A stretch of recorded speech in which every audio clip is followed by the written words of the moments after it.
কোষ্ঠকাঠিন্য,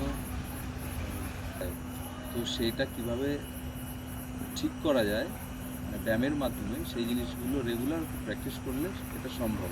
তো দেখুন, হাতটা এরকম রাখবেন, এরকম সামনে থাকবে।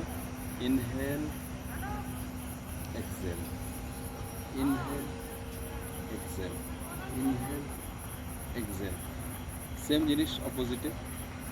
Inhale, exhale, inhale, exhale, inhale, Excel.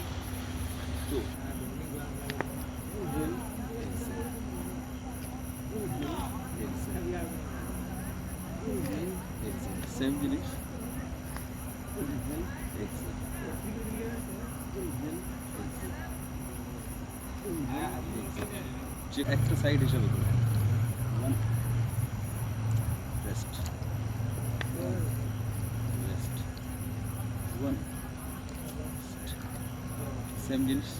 One, rest, one, rest, one, rest. ঠিক আছে, আজকে এই পর্যন্তই।